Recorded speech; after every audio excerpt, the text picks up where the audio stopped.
Ilan? Walang kumanta. Wala kasi yung sale niya. Parang tingin ko lang siya, nasa barko pa, hindi pa nanakap mo ba? Mas malaki sana yung bibigay ko, kaya alam mo nang kumanta. Purihin ang Panginoon. Salamat po sa kapurihan sa Panginoon po ang lahat ng papuri at pasasalamat. Tayo po muna yung manalangin. Lord, salamat po Ama sa pagkakataong ito, Panginoon, na kami narito, Panginoon. Na iyo po kami iniingatan, Panginoon, sa pagkasan ninyong pag-iingat. At alam ko, Lord, patuloy kong pagpapalain ng iyong mga anak. Sa umaga ito, bigyan mo, Lord, ng kagalingan kung mayroong karamdaman, Panginoon. At kung mayroong, Lord, may problema, bigyan mo, Lord, ng solusyon, Panginoon. Malain mo ang bawat isa, Panginoon, bigyan mo ng pag-unawa, katalinuhan, maunawaan namin ang iyong mga ibabahagi sa umaga ito, Panginoon. Malain ko ng bawat isa, at ako, Lord, bilang lingkod mo, tulungan mo ako natin maibahagi ayon lang sa iyong kalooban. Maraming salamat po, Ama, pangudalangin sa pangalan ng Panginoon Jesus. Amen. Thank you, Lord. Purihin ng Panginoon. Tayo ba'y masaya sa ating paglilingkod sa Panginoon? Amen! Tanungin din natin ang Panginoon kung siya ay masaya para sa ating paglilingkod sa Kanya. Purihin ng Panginoon at talaga pong tunay na ang Diyos ay buhay at makapangyarihan. Tumawag kasi yung kapatid ko sa akin, sabi niya, Kuya, dito pa ako sa barko. Akala ko nga, nagbibiro yung pala totoo, nandiyan na naman pala siya. Purihin ng Panginoon. Salamat sa Panginoon. Ang ating pong pamagat ng pag-aaral ngayon ay paano tayo magtiwala sa Diyos. Tayo ba ay talagang nagtitiwala sa Panginoon? Tayo ba ay talagang mayroong 100% na pagtitiwala sa Diyos? Dapat po ang pagtitiwala natin sa Panginoon ay talagang Kanya po itong nakikita sa ating buhay.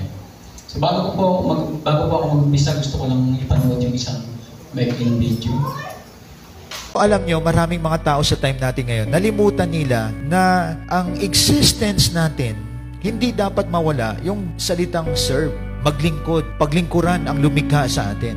So, ibig sabihin, kapag natuklasan mo ito, nakita mo yung ultimate reason why you exist. The ultimate reason why we exist is to serve God. That is why we serve God. Pag hindi mo nakita ang ultimate reason na maglingkod sa Lord, kapos ang pamumuhay mo sa mundong ito. Like for example, kain ka lang ng kain, trabaho ka lang ng trabaho, aral ka ng aral, mag-asawa, magkaroon ng anak, pamilya. Pero mapapansin ninyo, pag wala sa utak mo ang maglingkod sa Diyos, mapapansin mo, kulang ang buhay mo.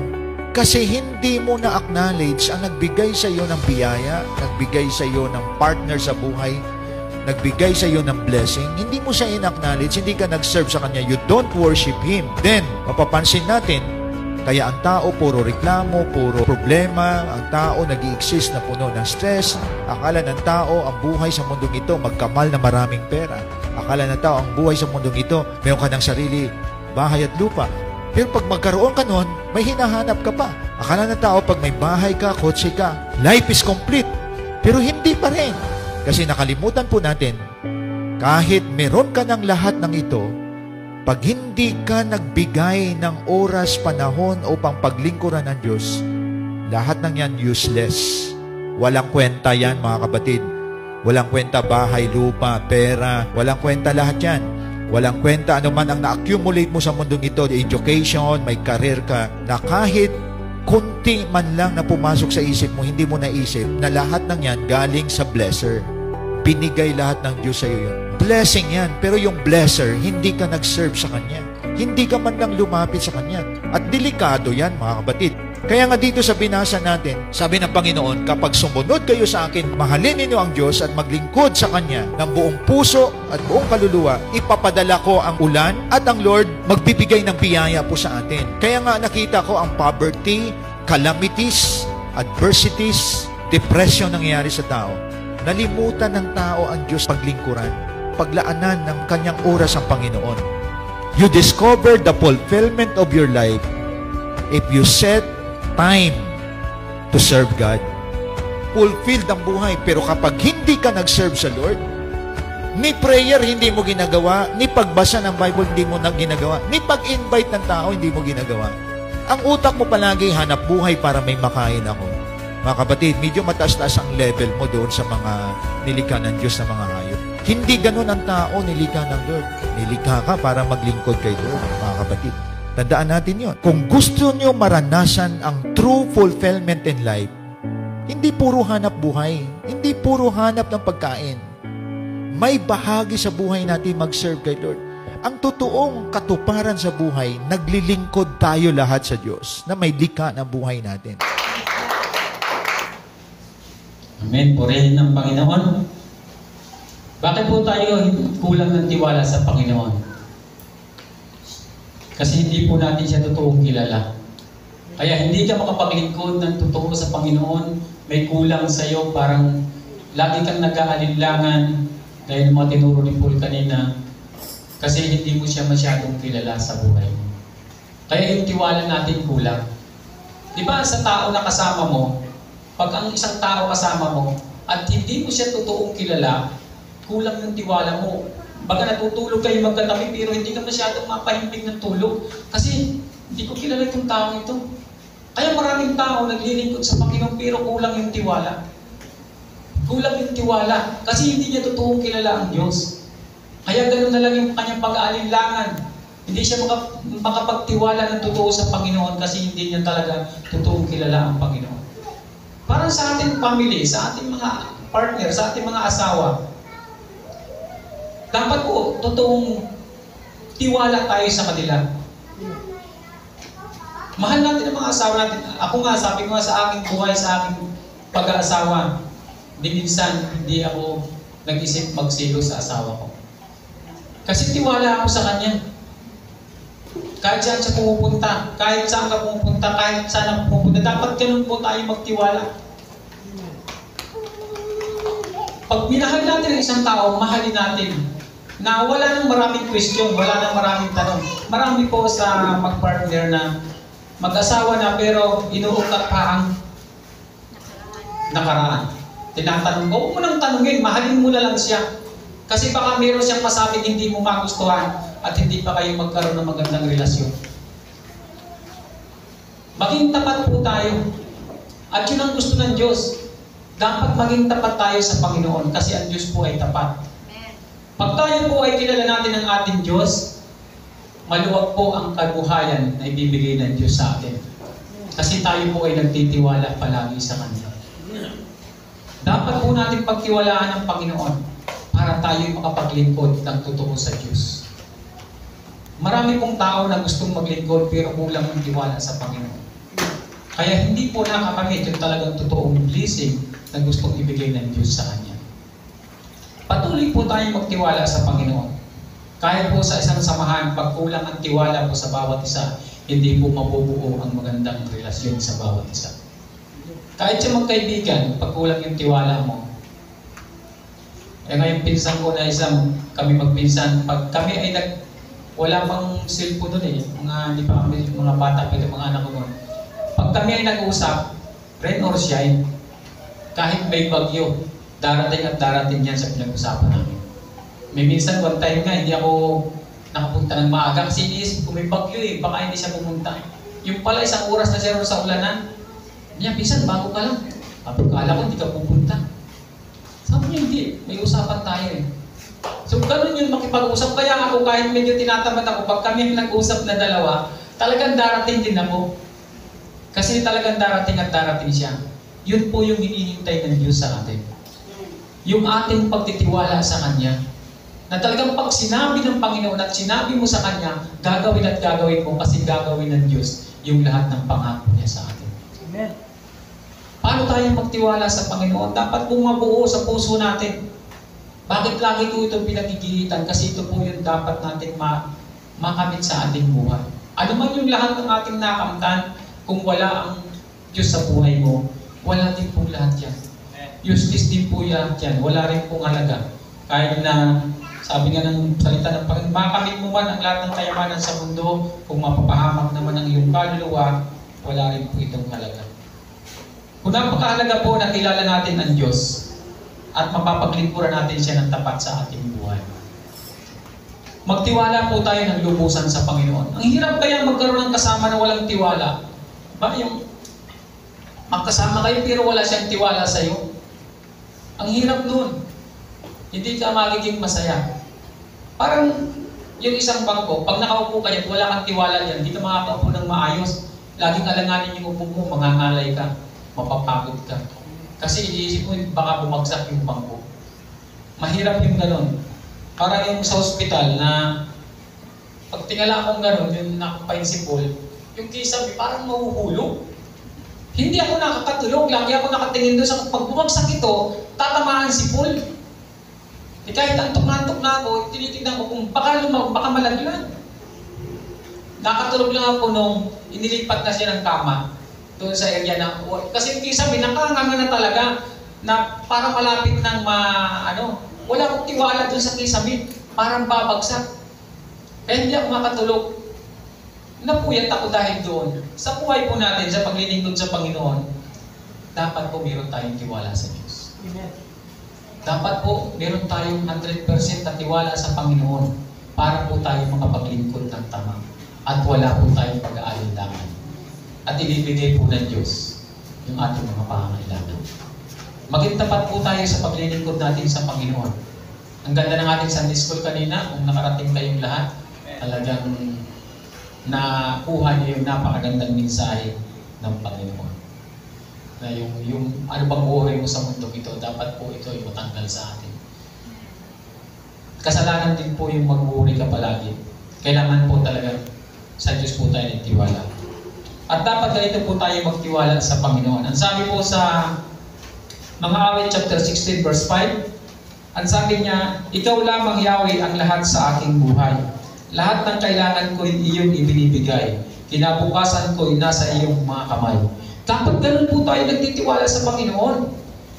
Yung inilalagak mo yung lahat. Pati ang iyong hanap buhay, ang pamilya mo, ang ari-arian mo. So lahat ng meron ka. Dapat ganun tayo nagtitiwala sa Diyos. Hindi yung nagtitiwala ka lang sa isang bagay. Ang pinagtitiwalaan mo lang sa Panginoon yung kaligtasan mo. Pero yung pamilya mo, maraming bagay hindi mo pinagkatiwala sa Panginoon. Ipagkatiwala po natin sa Panginoon ang lahat. Sabi rito, ikaw lamang Yahweh ang lahat sa aking buhay. Lahat ng aking kailangan, lahat ng aking kailangan, sabi ito, ikaw lamang Yahweh ang lahat sa aking buhay. Lahat ng kailangan ko'y iyong ibinibigay. Kinabukasan ko'y nasa iyong mga kamay.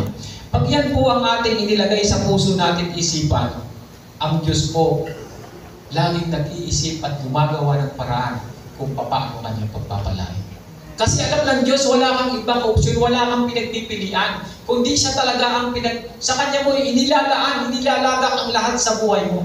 Kaya siya talaga ang gagawa ng paraan para sa iyo kasi wala kang ibang opsyon, wala kang ibang pupuntahan. Alam ng Diyos, siya talaga ang iyong pupuntahan at siya talaga ang lagi mong kasama at siya lagi ang pinagtitiwalaan mo sa lahat para sa buhay mo.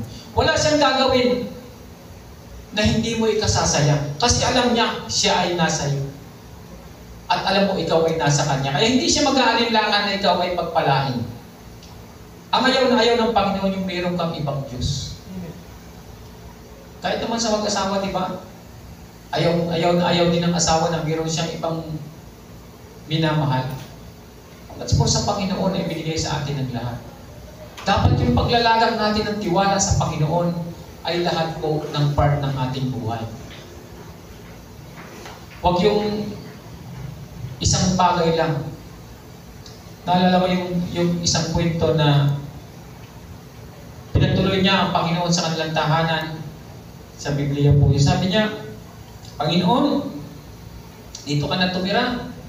Dito ka na tumuloy at itong kwartong ito ay para sa iyo. Ikaw na ang bahala dito. Ikaw na ang maghari dito. Isipin mo ito'y sa iyo. Pinagawa niya ng kwarto ang Panginoon. Isang araw, isang gabi, mayroong tumuktok sa kanya at itong sinilip niya, devil, isang demonyo gustong pumasok sa kwarto niya. Pinagtutulakan niya. Bakit kami nakapasok pa rito samantalang nandito na nakatuloy ang Panginoon sa akin? Pinagtutulakan niya. Sa kasama yung takot niya, napwersa niya at hindi nakapasok. Sa pambihira naman, nandito na si Lord. Pero may mga ganitong klase pang pagsubok sa buhay ko. Pangalawang gabi, gano'n na naman, mayroon tumutok-tok, pagsilip niya, yun na naman. Sabi niya, bakit ganito? So pangatlong gabi, ganun muli ang nangyari. Sabi niya, hindi na ako papayag na hindi ko sabihin sa Panginoon. At kinumpronta niya ang Diyos, sabi niya, Panginoon, bakit ganun? Nandito ka na, pinatuloy kita sa tahanan ko. Pero bakit mayroon pang mga ganitong klaseng gustong pasukin ang aking tahanan? Sabi ng Panginoon, anak, ang sabi mo, pagharian ko ang kwarto nito. Hindi mo sinabi, pagharian ko ang buong buhay mo, at ang buong bahay mo, ang buong pamilya mo. Dito mo lang ako inilagay sa isang kwarto. Kung minsan nilalagay natin ang Panginoon sa isang parte lang ng buhay natin. Hindi natin ipinamamahala sa Kanya yung lahat sa atin. Kaya pag dumating yung mga problema, trial sa buhay natin, siya ating sinisisi. Pero yung pala dahil hindi tayo nagtiwala sa Diyos. Dapat lubusan tayo nagtitiwala sa Panginoon. Nasisiyahan po ang Diyos at gumagawa ng paraan ng Panginoon para ipakita sa mga tao na nakakakita sa iyo kung paano ka ng pagpapalain. Yun po ang purpose ng pagtitiwala natin sa Panginoon. Pag tayo po'y nagtiwala, pagpapalain at pagpapalain ka ng Diyos. At pati ang iyong sambahayan. Yan po ay talagang napatunayan ko na sa aking buhay. Kami naglingkod sa Panginoon at iningatan kami ng Lord at ang buong pamilya. At ang mga anak ko ay talagang nakapagtapos at binibigyan ng magandang patayuan sa buhay dahil ang Diyos po, sa Kanya ako nagtiwala. Alam ko wala na ako ibang pupuntahan. Ganun po sana tayo pag naglingkod, yung wala nang ibang pupuntahan. Siya na lang talaga. Kasi dalawa lang po ang pwedeng mangyari sa buhay natin. Pag wala ka sa Panginoon, sabi nga, kung hindi ka nag-iipon, nagkakalat ka. Kung wala ka sa Panginoon, alam mo na kung nasaan ka. Ay kung dalawa yung ay saan ka? Wala ka sa Panginoon, automatic nasa mundo ka. So dapat po magkaroon tayo ng talagang pagtitiwala sa Panginoon na tulad po ng ating binasa. Na sabi niya, ikaw lamang Yahweh ang lahat sa aking buhay. Lahat ng kailangan ko'y iyong ibinibigay. Kinabukasan ko'y nasa iyong mga kamay. Dapat yun po. Alam niyo, pag ano ng ating kaisipan at ang ating puso, yung future ng pamilya mo, hindi mo na aalalahanin. Ang Diyos na ang bahala. Kung sila ay magbubuniksang, ang Diyos ang bahala. Maghahanap ng trabaho, ang Diyos ang bahala. Siya ang prepare ng lahat ng kailangan niya. Alam niyo, hindi yan ilalagay para maging buntot. Ilalagay ng Diyos para maging leader. Lagi po yan mayroong nakalaan ng Diyos para sa pamilya natin. Kaya sabi po sa chapter 6, ang kalooban mo sa akin ay kahanga. Mga kaloob mo sa akin ay kahanga-hanga. Napakaganda ng iyong pamana. Ito po yung ginagawa ng Diyos. Sa totoong nasa Kanya po naglilingkod. Sa totoong may pagmamahal at pagtitiwala sa Panginoon, ito po yung Kanyang ginagawa. Sabi niya rito, mga kaloob mo sa akin ay kahanga-hanga. Napakaganda ng iyong pamana. Ano ba yung pinapamana ng Diyos sa atin? Kapayapaan, pagmamahal, pag-ibig sa kapwa, at higit sa lahat, at yung pagmamahal natin sa Diyos. Ito po ay binibigay ng Panginoon sa atin. At lagi po ito natin nararanasan. Yung pang sa buhay ko, sabi ko nga, Lord, napakabuti mo talaga. Yung mga anak ko, wala man lang nakipagtalo sa akin sa mga anak ko. Yung nakipagdebate, yung nagsabi na, ganito, parang mali yan. Walang ganun eh. Hindi ako nakaranas ng ganyan na sagutin ng anak ko, hindi ako nakaranas talaga. Nasabihan ng wala. Sabi ko, Lord, napaka-buti mo, Panginoon. Pero, sa magulang ko po, kahit minsan hindi ako sumagot. Kahit mayroon akong katuwiran, hindi ko talaga ginawang sumagot. Kung may katuwiran ako, titigil na lang ako, o kaya aalis ako. Iiyak ako, pero hindi ako sumasagot. Hindi ko ugali yun. Kaya, Lord, hindi ko akalain, yun pala yung ginawa ng Panginoon sa buhay ko. Sa mga anak ko, wala talaga sa akin sumagot. At nung sila ay maliliit pa, mayroong batas sa bahay. Yun ay ginawa ko para sa kanila. Pwede kang magalit, pero hindi ka pwedeng manakit. Kaya tumitigas lang yung kamay. Walang pwedeng at hindi mo pwedeng labanan yung panganay. Mali man yan o tama, huwag kang lumaban. Kaya si kuya niya, minsan walang lumaban din sa kanya, kahit malalaki pa yung mga kapatid niya. Walang sumagot. Hindi mo pwedeng katuwiran sa akin. Lalapit ka sa akin pa, mali kasi si kuya, hindi pwede papaluin kita. Kasi pag walang respeto sa nakatatanda, hindi magiging maganda. Paano kung wala kasi yung igagalang sa tahanan mo? Lahat ay nag-aaway-away. Hindi po magiging maganda. Kaya may batas sa bahay, pwede kang magalit pero hindi ka pwedeng manakit. Kaya titigas lang yung kamay mo, wala kang magagawa. Yung kabutihan po ng Panginoon, pag tayo nagtatanim ng kabutihan, yun po ang ibinibigay ng Diyos sa ating naaanin natin. Kaya mga anak ko, hindi ako nagkaroon ng problema sa kanila. Lahat sila. Wala, kahit na yung mga kapatid niya malag sa kanya, pero walang sumasagot dyan. Walang nagre-reklamo sa kanya. Kasi pag binili ko sa kanya, sinabi niya sa mga kapatid niya, yun ang sinusunod. Napakabuti po ng Panginoon sa buhay natin. Ano ba yung mga pinapamana ng Diyos sa atin? Yung mga gandang ugali, mga gandang kalooban, at mapagmahal sa magulang. Dahil yun po ang may pangako ang Diyos. Pag mahal mo ang magulang mo, may mahaba ang buhay at kasaganaan sa mundo ito. Dahil sila yung buhay natin, ang ating mga magulang. Kaya magkaroon po tayo ng tunay na pagmamahal sa Diyos at yun po ang tunay na tagumpay sa buhay natin. Magtiwala po tayo ng lubusan. At ang sabi po sa verse 7, pinupuri ko si Yahweh na sa akin umapatnubay. Sa araw at gabi, sa budhi ko siya ang gumagabay. So araw at gabi po, yung iyong damdamin, ang Diyos po ang gumagabay. Pag ikaw ay nasasaktan, pinapagaling ka ng Diyos. Inaayos ng Diyos ang buhay mo. Anak, huwag kang magalit, huwag kang magtampo. Maging kalmado ka lang. Ang Diyos po ang nagbibigay sa atin noon. Inokultivate ng Diyos ang puso natin. Kaya pagdating ng umaga, lumalabas yung glory ng Diyos sa buhay natin, sa ating pagkatao. Kasi inaayos at inaayos ka ng Panginoon. Yung iyong puso, yung iyong pagpipigil sa sarili.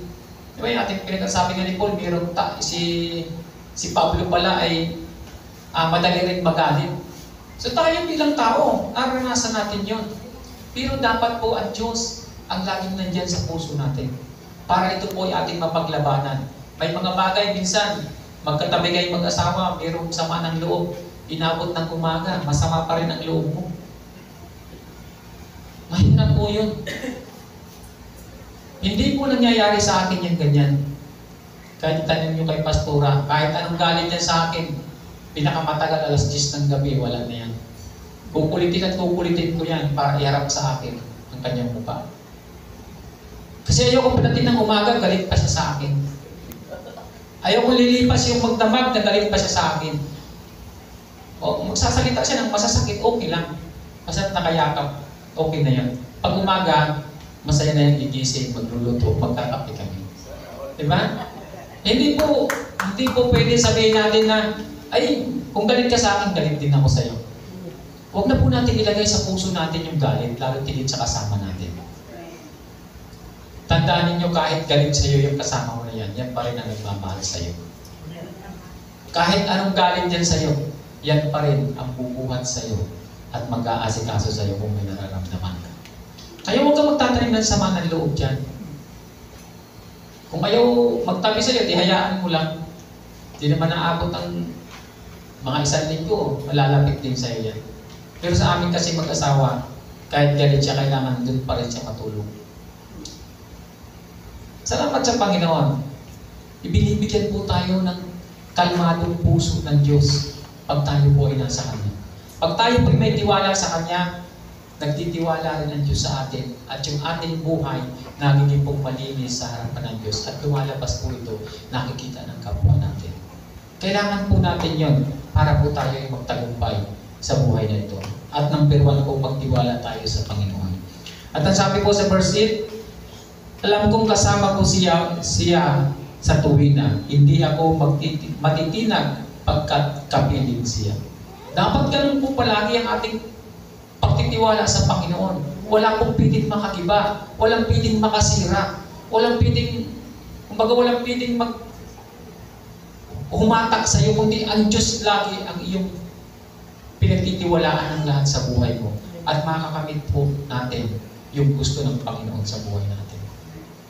Irerespeto tayo ng ating pamilya. Alam mo, napakahalaga pag ang pamilya mo nagre-respeto sa'yo. Kahit hindi ka nire-respeto ng ibang tao, basta sa pamilya ninyo, inirerespeto ka at masaya kayo. Lahat ng dumating na problema, kaya ninyo tayuan at pagtagumpayan. Kasi yung pamilya ang tunay na dadamay sa inyo. Pero kung sa family nyo ay hindi kayo matibay at kayo ay hindi nagkakaisa, hindi nagkakasundo, mabigat pong problema yan. Kaya napakahalaga yung pagmamahalan ng magulang at ng mga anak. Yan po ang tunay na pamana ng Diyos sa atin.